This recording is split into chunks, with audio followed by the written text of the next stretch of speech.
Hi, I'm Jami. And I'm Hugo. Welcome to No Particular Place to Go, where two middle-aged guys on opposite sides of the Atlantic talk rubbish about cars, car culture, ownership, track days, modifications, and pretty much anything else related to cars. We're not professionals, as you'll shortly hear, but a big part of our lives revolve around all things with four wheels. Thanks for joining us. I'm curious about your hire car. What was the deal with the hire car? Yes, hi, Kai. So I had to go down to see my mum, and I got put in a Kia C''D GT line.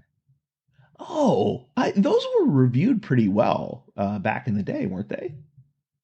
Yes, I mean it was sort of golf size, I guess, Okay. but kind of very slightly jacked up and with a little bit of kind of plastic cladding around the wheels to make it look sort of semi crossover-ish. Um, and like to me, like a weird mix of things that were really good and things that were bad. Okay. And so what was your verdict? I'm going to look this up while you're talking about Well, it I mean, because my overarching verdict was because it had three pedals and the relationship between the seat and the steering wheel and the pedals didn't work that brilliantly for me. Like I didn't find it very comfortable to just sit in generally and do mileage, like driving to my mum's and back.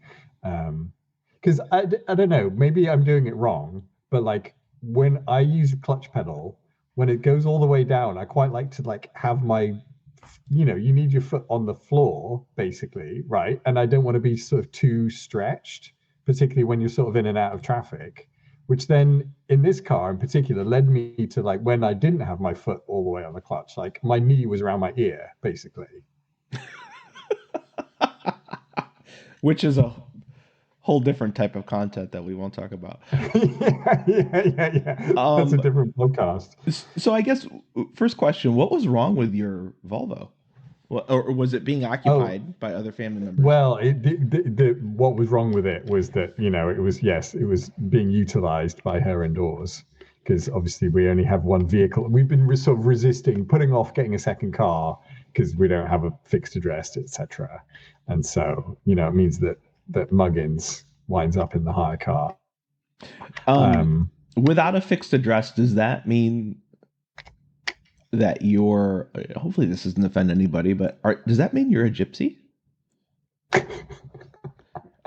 well, I mean, we have been traveling, and they do now describe that community as travelers. That's right. So, So interestingly, you're a one of the houses traveler. that we looked, yeah, I'm a traveler. One of the houses that we looked at, the old man who was living there was talking about the driveway was very like windy and tight and difficult to get up, and he's like, "Yes, I did that deliberately to keep the jippos out because I didn't want them to come and put their caravan on my driveway." And I was just looked at him like, as if that would be an issue anyway, and you can't call them jippos anymore. Like strange old man. Um, Wow. yeah, So he was yeah, that concerned that he designed his driveway uh so they wouldn't okay. to It- ward off the gypsies. Yeah, but you, but what I gather is they are also human beings. You know.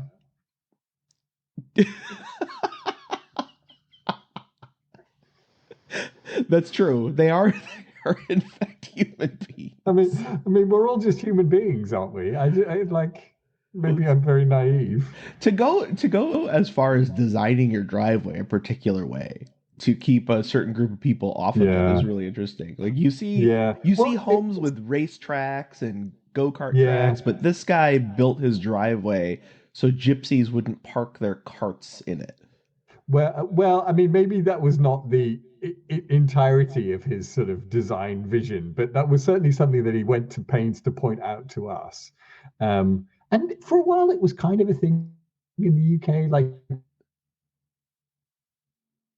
roundabouts and where there were grass verges and stuff. People put like big blocks, like big boulders or like blocks of concrete or stuff to stop people parking on them. because like, I mean that has been a thing with like sort of traveler communities in the UK is that they would find like sort of unattended open ground and Oh, just interesting. park their caravans and their homes and stuff on it. I mean, I don't know if there's an equivalent in the US really. Like I, I'm thinking of nomad land, but it's not quite the same thing. yeah. So my understanding is there are equivalents of traveler communities in the US, I think on the East Coast, but I think Okay. the way they actually conduct their lives is quite different from how UK traveler communities operate. I'm definitely Yeah. not an expert. I think I've seen a couple episodes of a reality show about this community once or twice. Okay.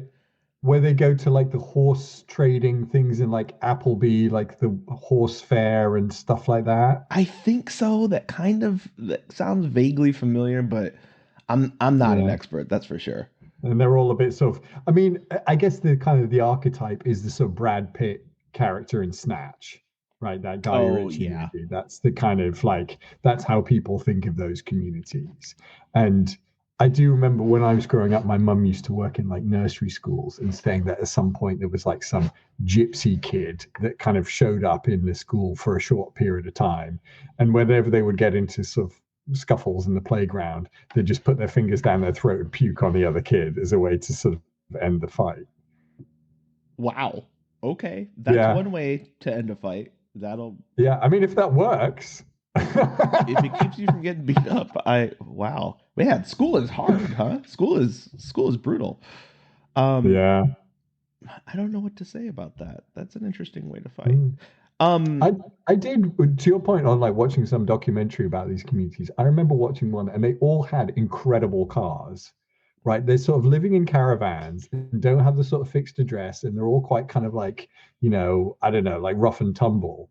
And yet there's like 20-year-old kids like driving around in Panamera turbos in the really? UK, which is just like insane. Yeah, yeah, yeah.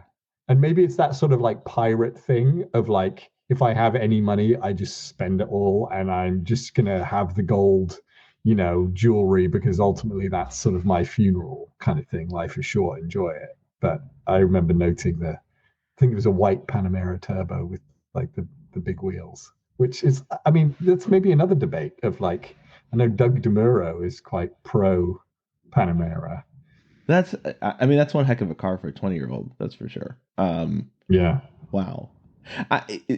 Going from Panamera to your rental car, the Kia Ceed, really similar. Yeah, no, they're not at all, I'm assuming. I mean, similar insofar as they had four wheels and, four seats. It's okay. So this car, it raises a really interesting point. So I think certainly in the U.S., Kia and Hyundai are much more popular than they were 5 years ago. Way more popular than Yeah. they were 10, 15 years ago. Yeah. And their designs leapt forward. I think the way that Yeah. people view them has changed a lot. What's the perspective in the one? What's the perspective in the UK? And then two, what do you think about them? Would you get one? Would you own one? Yeah. Yeah. Interesting question. And it's definitely something that I've sort of observed as well. I think similar in the UK. Like, I mean, when I was growing up, they were kind of sort of joke brands, really. Like nobody really wanted a sort of Kia or a Hyundai, and they were sort of punchlines. A bit Same like here. again, in years previously, Skodas in the UK was like, that was literally a punchline to a joke. Like, what do you call a Skoda with a sunroof? A skip, kind of thing. Wow. Um, Okay. in the playground, yeah. And now, and post sort of VW, they're now considered like that's, they're probably in the space where Volvo used to be, right? Like sensible cars for kind of, normal people who don't want to sort of pay over the odds. And I think that's complete sort of transformation in, 30 years or something. And Wow. it feels to me like those Korean brands are kind of like now maybe where the Japanese brands were, I don't know, 20 years ago, right? Like it does feel like a sort of Hyundai, Kia are kind of becoming the new Toyota, Honda, Nissan a bit. And certainly like the EVs seem to like, they are well styling. Like you look at an Ionic is it this the five that's the kind of like hatchbacky thing with the kind of 80s, Yeah. like they're pretty cool actually. Like, and then the N1, because there's a lot of BMW um engineers went to Hyundai at some point.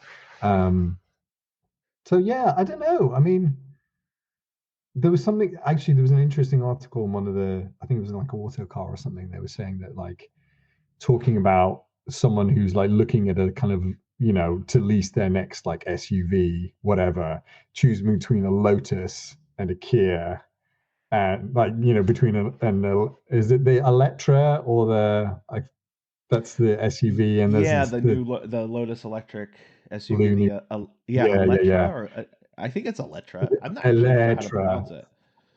Yeah, I'm not either.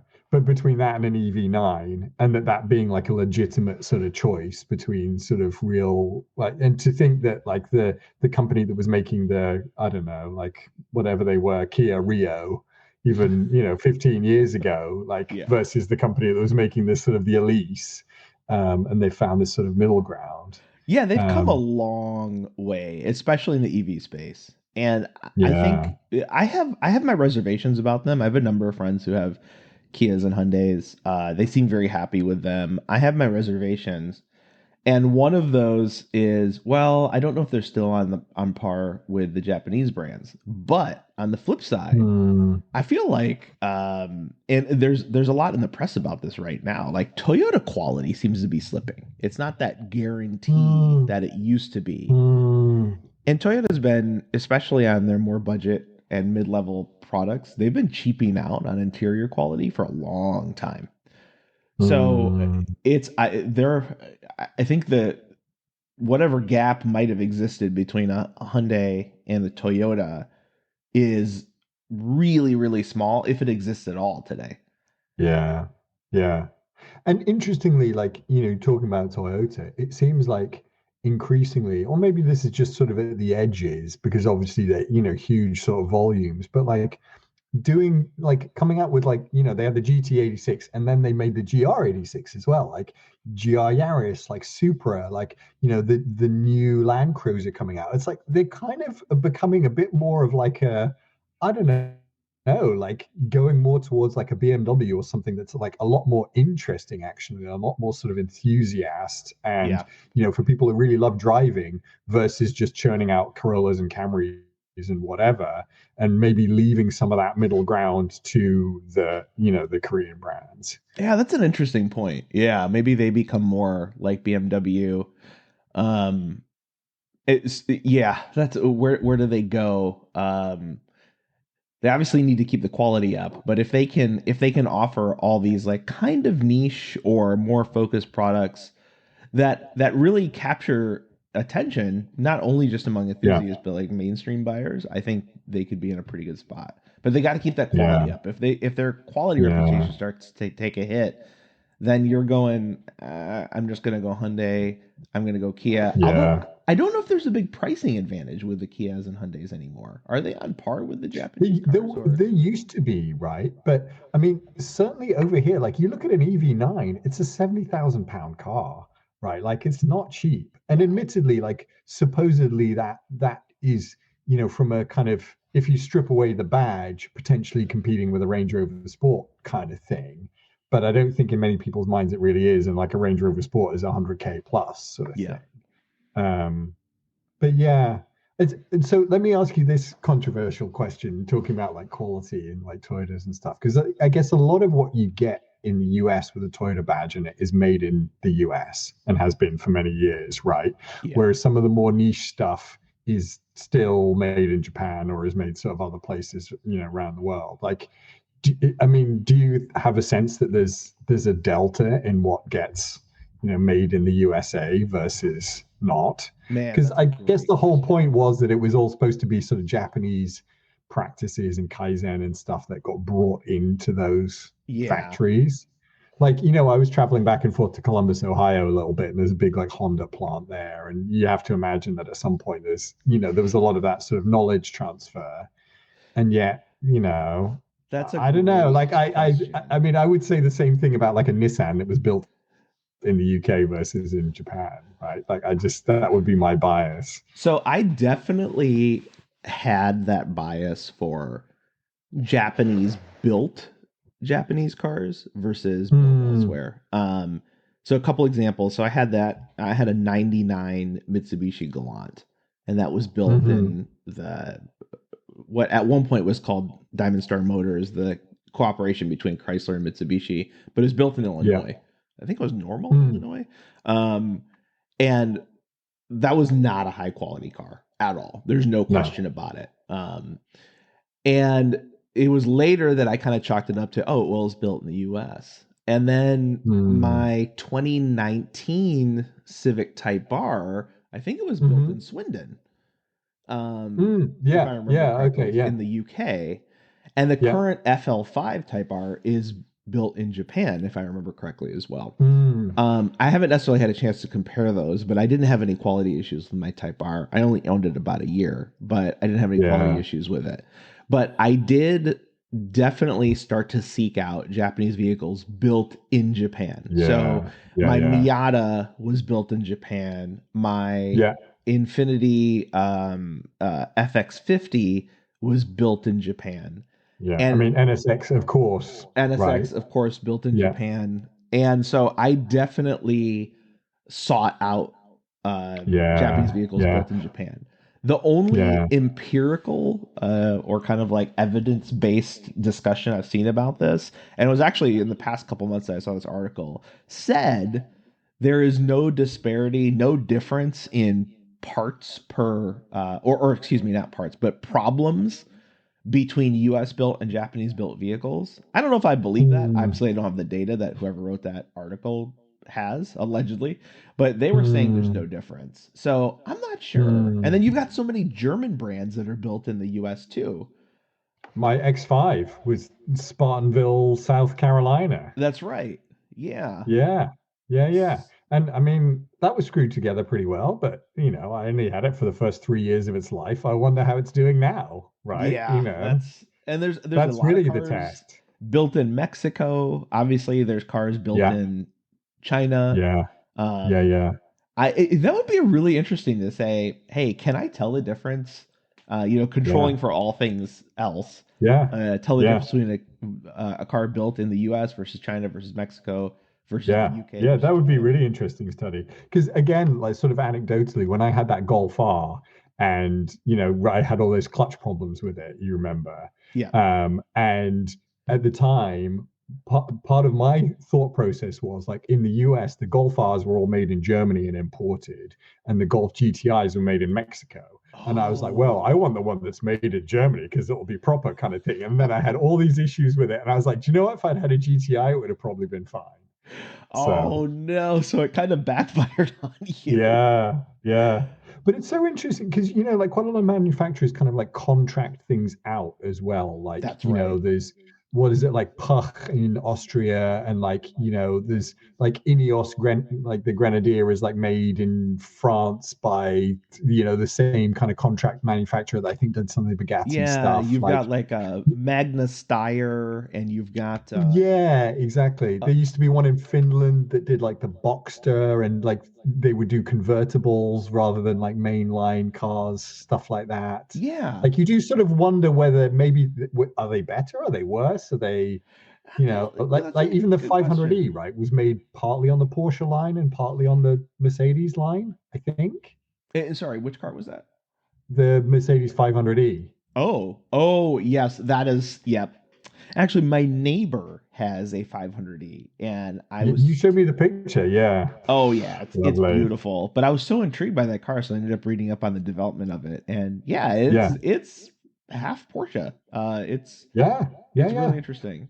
Yeah, I mean, the original like Audi RS2 was kind of half Porsche, right? Like Porsche brakes and all kinds of stuff. And it's even if it's not the whole car, yeah, you're right. Like I remember reading some of the Volvo hardtop convertibles. The final manufacture is done on the the what's the word I'm looking for? The assembly line of the hardtop manufacturer, not in a Volvo Yeah, factory, which is really yeah, interesting. yeah, yeah, yeah. yeah, So yeah, it'd be yeah. really interesting to understand. By the way, sidebar. Have you Yeah, got? Oh, sorry, I got a bit of a delay, but I was just going to say sidebar. Have you been for a ride in that 500e I yet? have not. My neighbor keeps promising it. We just haven't connected yet. But Yeah, um, he's got quite a few other cars that I'm also really interested in going yeah. for a ride in. He's got a quite a pretty nice collection of stuff. Mm, But it's not all stored locally here. It's okay. like a town away. But the 500e I think stays in his garage, and I would love to go for a ride in it. It's one of those things Yeah. like. Is it, what year was that that they were made? I want to say like early 90s.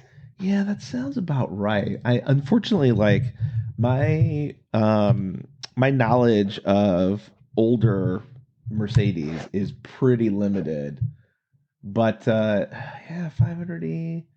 Yeah, 1990 to 95 according to Wikipedia. Mm, mm, Is it one of those situations where you shouldn't meet your heroes, or is it really that good? That's what I'm wondering. yeah, And what do you yeah, mean by good? Like compared to 95 or compared to today? yeah. Yeah, yeah. That's a really good point. Actually, I don't know if you've watched any of them, but like um the on the is the Intercooler YouTube channel. So it's like, Andrew Frankel and Dan Prosser. And they've done a couple of like comparing all of the generations of M5, comparing all the generations of RS6, and kind of like Yes. running them back to back today and going, well, what is I forget all the E numbers, but like what is the first gen M5 versus the second, third, like how do they actually stack up like now with modern traffic and all the rest of it?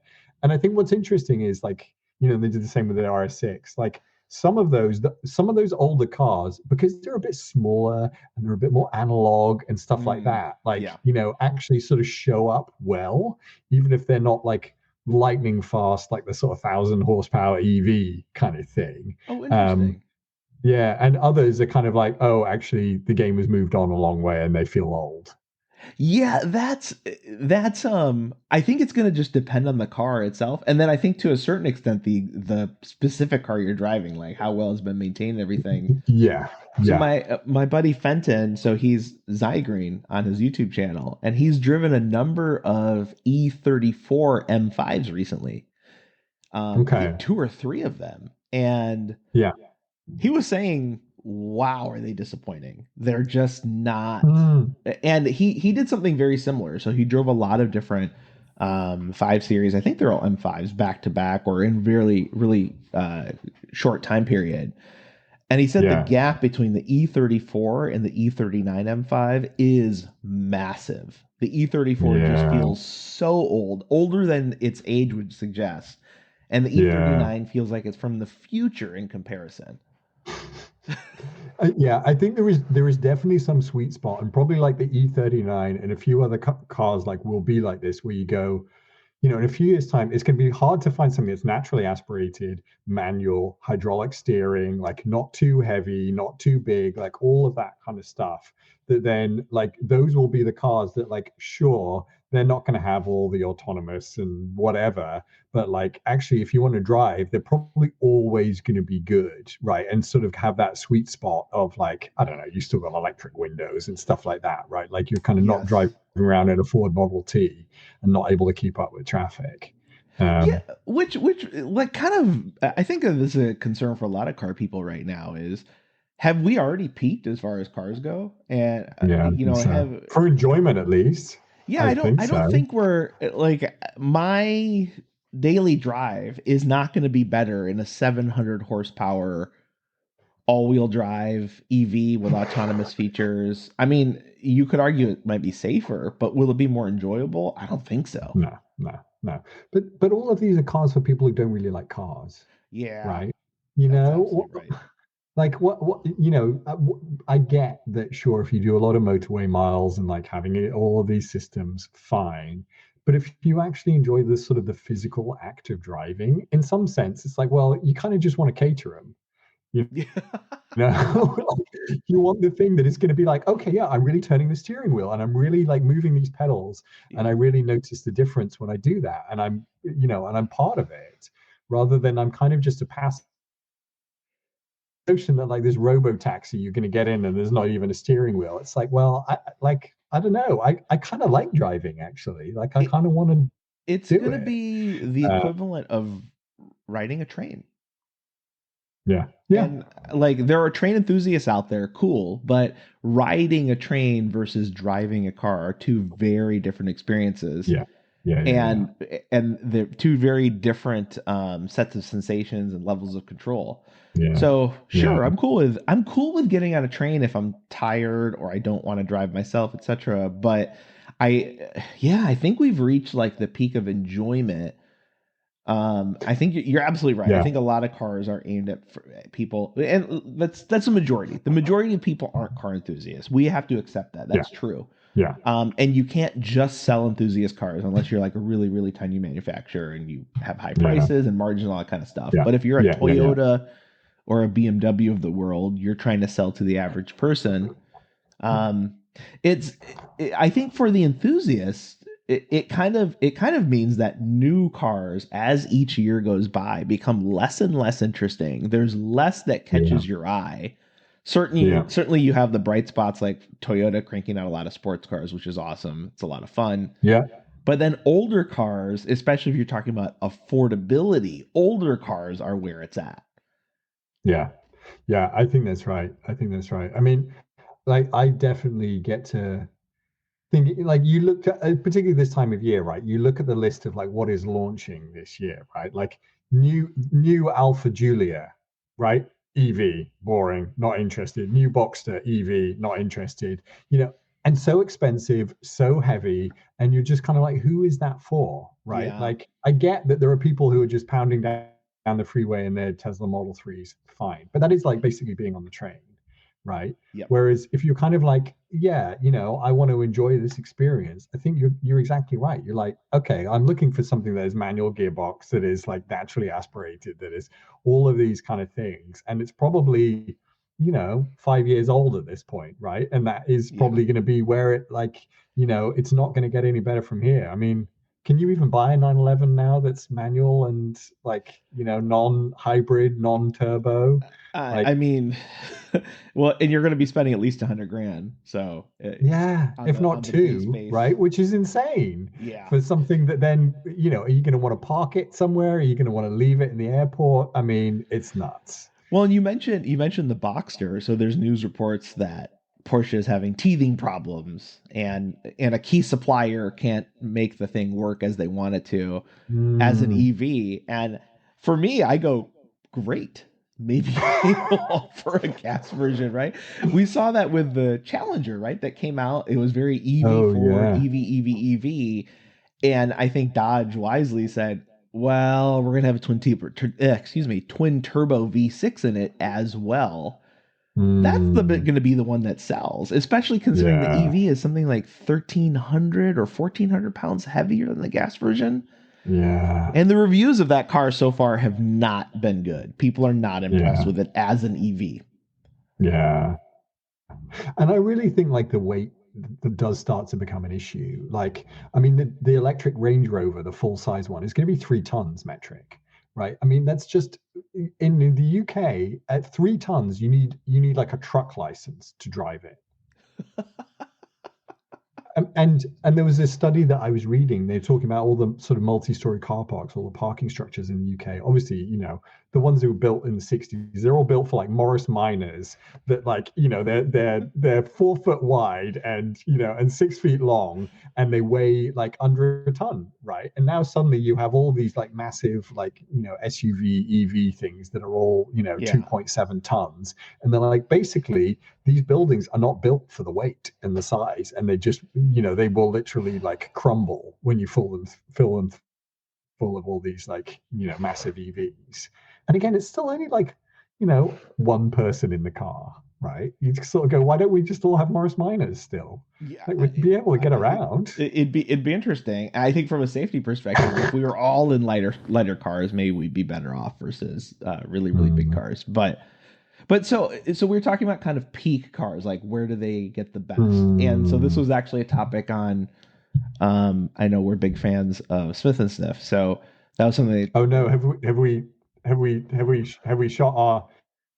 Oh, was this a bullet point on the document, and we should have kept our powder dry for this, or is this okay that we're wittering No, on this I topic think it's today? okay. I think we could talk about this one. I think it's okay. But Okay, they okay, on a recent podcast, the question was, when is you were talking about this earlier? When is that peak where you have enough technology, modern conveniences, things like that, but not yeah, so yeah, much that it's almost impossible to work on the vehicle yourself? And I think yeah, Johnny's perspective was, oh, like right around 2006, 2007. Then you start to get past that and it's more complicated. That feels about yeah, right. I think he's exposed to way more cars than I am, but I think that feels yeah, about right. But say as the owner of two cars that are over 25 years old now, what yeah. you start to run into is parts availability, the know-how, the knowledge how to Mm, work on those. So like I can't mm, I think with some parts, yes, some parts no, but taking my NSX to the local Acura or Honda dealership to have work done on it, if they still have an old NSX master tech who was trained 25 years ago, cool, but that's pretty hard to yeah, find nowadays. So I think one of the challenges is how do uh, you keep these cars going? How do you keep them on the road? So yeah, then this is a whole nother thing, but my hope, there's some hope in that you see a lot of home manufacturing. You see 3D mm, printing, you see home CNC mm, machines, for God's sakes, which is really mm. cool. So maybe that cottage industry will continue and keep these older cars on the road because that's what enthusiasts want, and they're a lot less interested in new cars. Yeah, yeah, yeah. No, that's a really interesting point.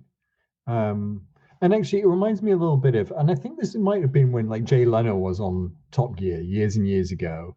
And I think Clarkson was kind of saying something to him about like, are you worried about the future of the car, like autonomy and electrification stuff? Like, as obviously as he's a huge enthusiast and all the rest of it. And Jay Leno was like, well, it's like, think about horses, 150 years ago, right? Like every city was full of horses. They're all getting whipped and beaten, and then they're having a terrible time.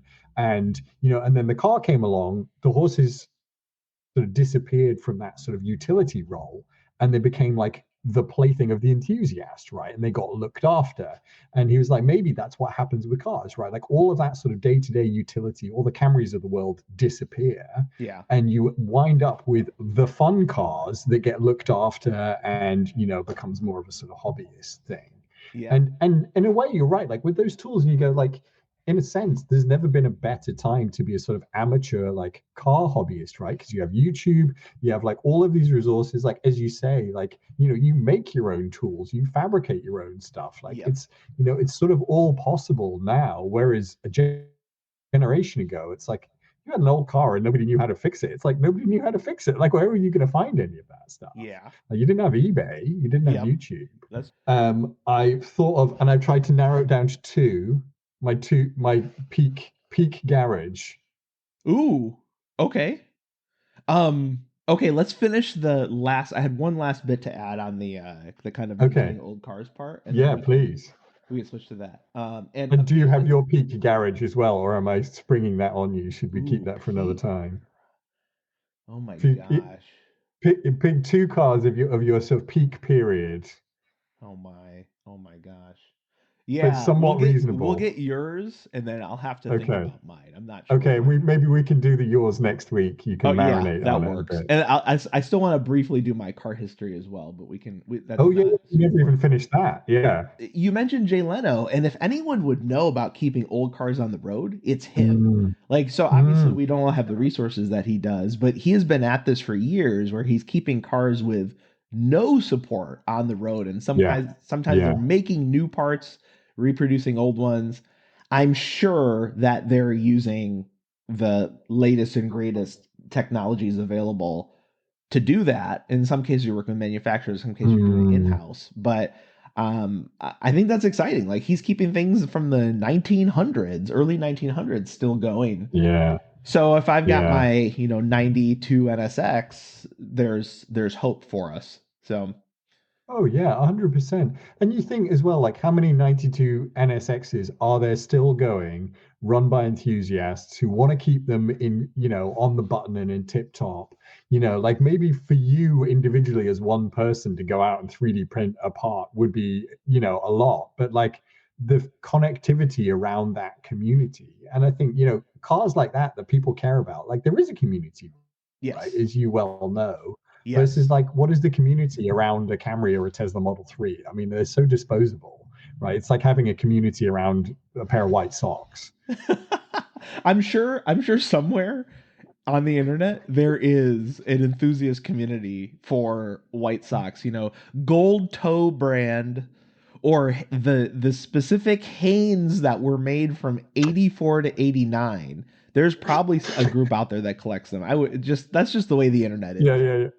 Probably. I mean, that is the internet. It makes me think of that bit in Rain Man, where he's like, I need new underwear. And he's like, where do you get your underwear? And he's like, Kmart, 400 Oak Street in Cincinnati, Ohio. And he's like, we're not in Cincinnati, Ohio. And then he starts freaking out. Um, yeah, I don't know why that came to me. Um, Yeah, no, I think it's really interesting, and I think like in a way it kind of gives you a bit of hope, particularly about all this like nonsense about like where technology is going and all that sort of stuff, and particularly where like the motor industry is going. To be like, if there are enough people that start to go, hang on a second, actually, Yeah. like I would like to have something in the garage, even if it's just for occasional use, or maybe that remains my daily, because actually, if I really, really cared about the environment. I would be keeping an old car running rather than expending all of the resources and all the precious metals and all the shipping and all of that bullshit to Right. get a new one. Like Yeah. the lifetime cost and impact of a brand new 3-ton EV on the world versus keeping your old snotter rolling. Like, the tailpipe emissions is only one part of it. And That's yet right. that's Yeah. obviously it's not in the manufacturer's interest to say that to us because they're in the business of selling cars, right? Yep. Yeah, you've got to keep each of those new cars on the road for a while for it to be Yeah. worthwhile. And if you just Oh don't yeah. add that new car and you keep an older one running, and Yeah. maybe the tailpipe emissions get better. Maybe you use carbon neutral fuel so it's flat. Yeah. There's all Yeah, yeah, sorts yeah. of Like ways. Harry's garage with his, like his kind of e-fuels, and like Porsche's been doing a lot on that as well, right? That's Like right. they kind of Yeah. yeah, yeah, yeah. So yeah, So I mean, no, it's I'm not. It definitely on won't be a board with that. situation where they don't burn carbon-based fuel, but at least it's neutral. And Yeah, you're absolutely right. You're not treating it as a disposable razor and just throwing it away and yeah, buying yeah, another yeah, six pack yeah, of razors. yeah. It's I'm Because keeping the original thing going. it's even something that I've thought about from a point of view of like sort of financing, leasing, all that kind of stuff. Like, would you almost be better off to say, okay, I'm going to drop a big chunk of wedge up front, but I'm going to keep that car for the next 25 years, right? And actually, when I defray that cost over 25 years, if I like hold on to it and I just have that car, I'm sure I come out ahead of like, flipping every 3 years and putting down and all the rest of it that kind of comes with that.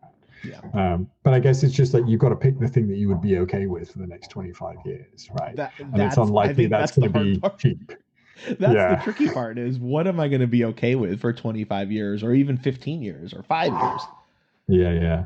when you Well, have I mean, automotive ADHD and you change vehicles every yeah, 12 months, it starts to that's be. the problem. Is it too many, right? Like you want to have them all. Yep. Yeah. It is Pokemon. Yeah, yeah, yeah, yeah. Yeah, got to catch them all.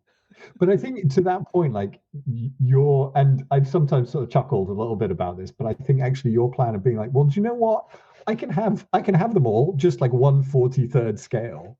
I think there's actually something to that, right? Because a lot of them, for me, it's like it's not like I don't necessarily want to drive whatever car every single day, but I kind of would like to be able to look at it and appreciate it and kind of, feel That's that kind of sense of like, that's absolutely yeah. right. That's my motivation behind collecting diecast is yeah, I'm not going to own all Yeah. these cars in my lifetime. I know I'm not going to be a multi billionaire and have a garage with 60, 70, 120 cars. But in a way, I can do exactly what you said. Is I can appreciate them. I can't Yeah. drive them, but I Yeah. can look at them. And for me, a lot of the appeal of cars is appreciating them as art. Me too. Me too. And do you know what? If you had 70 cars in a warehouse somewhere, how many of those are you going to drive Yeah, not many. every day, every month? Like most of them are just sitting there anyway. They already are just art. Yeah. They're just an asset class to be invested in. And yeah, I mean, it's funny because it's something like I feel exactly the same about like kind of appreciating the sculpture to the point where like it feels as I'm sort of thinking about like, oh, what car am I going to sort of end up with next? I'm like, well, I work from home, right? I'm going to look out the window and there will be a driveway and there will be something parked on it. And if I find that disappointing, that is going to make me feel disappointed, right? You know? Yes. Yes. Yeah, you want it's nice to have a collection of them and go, "Oh, I can appreciate them." So, but so speaking of Mm, cars to look out at and appreciate. So I think you had mentioned you've arrived at, I think for a lot of people, the state of nirvana. You've determined your perfect two-car garage. Is that right? I mean, so certainly one, I think I could, if you had to narrow me down to one, I could definitely name one, but I have a second that is sort of bubbling under that I quite fancy as well. Um, and I don't know that this is necessarily my sort of always and forever, but I think just as we were sort of talking about peak cars and going like, what is the right sort of size and package and power and sort of modern enough and all the rest of it, um, and also maybe slightly kind of riffing on. I was listening to this podcast in the car today, and they're talking about sort of, even if you were like infinitely wealthy, and the example they gave was like, imagine like you every day you had three brand new like Savile Row suits that you Mm-hmm. could wear because you just had so much money you could just and so every day you'd have three brand new suits, and so you go through a year you'd have had 1,000 different suits all right, you can keep on spending money, but ultimately you get to a point where you go, well, one of those is probably my favorite, out of all of those that I've been able to try. And so actually I probably do want to, there is some limit to ultimately what I want to have, even if it's unconstrained by finances. Yeah. um, and I was kind of thinking about that. Like, again, you have a 70 car collection. I'm sure there's one that you end up doing more mileage in than all the others. And I mean, well, let me ask you this. Can you guess what that car would be for me My based guess on my is, history? I mean, yeah, my guess is it's a 911. Yeah. Oh, I And got it. and and specific spec and generation. I mean, I'm guessing it's a 997. Yeah. But beyond that, I can't guess. But I think that's pretty good. I know you're a Yeah, yeah. 997 I guy. think you've done well there. I think you've done well. I'm currently, and this is maybe my sort of my kind of sop to having got a bit older and being in a kind of cold, wet country. I'm now thinking maybe I do want the C4S, so I want the four-wheel drive, Okay. and and thinking that I probably want, if it's a Gen 2 were mostly PDK anyway, but they're still quite expensive. So if I'm looking at a Gen 1, it's a Tiptronic, which I know is not really the driver's Ooh, yeah, that's choice, but controversial. I'm a bit of an old man. Yeah, yeah, yeah, yeah. I know it is a bit controversial. Definitely don't want a convertible though, because it's just aesthetically, right? It's not the right lines. Yeah, I agree with you. On the Yeah, 997 as a convertible, it definitely yeah, disrupts the flow of the car. yeah. It's very boringly predictable of me, Well, that. for me anyway, I'm sure there's a lot of people that would agree with you. I mean, I think the 911, it's changed so much, and I do think the 997 kind of represents, it's modern enough, and it's also before it Yeah, grew a lot. It's not a huge car. exactly. Yeah, yeah, they're actually pretty compact, and I think Yeah, like when you're over here, you really notice that. Like you see the new ones, like the 992s, and they are wide, right? they're Like to really put big that in cars. UK parking space is not is I wouldn't want to be doing that every day.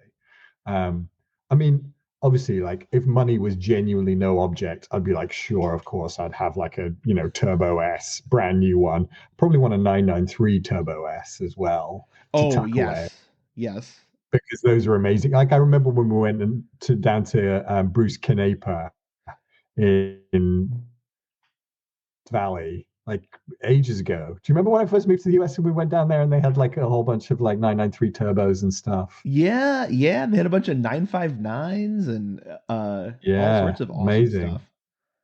Yeah, yeah, yeah. But that would be my sort of peak.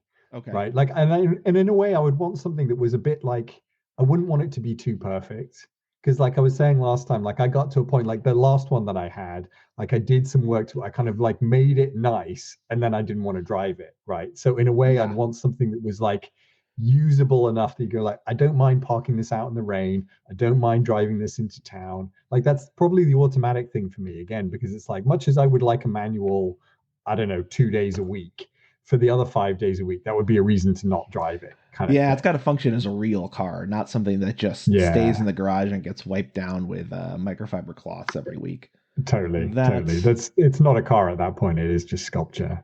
all right. So next time I'll have to come with mine, but Yeah, yeah, yeah. I'm guessing if we're talking two car garage, I think one of those spots is going to be taken up with Miata is always the answer.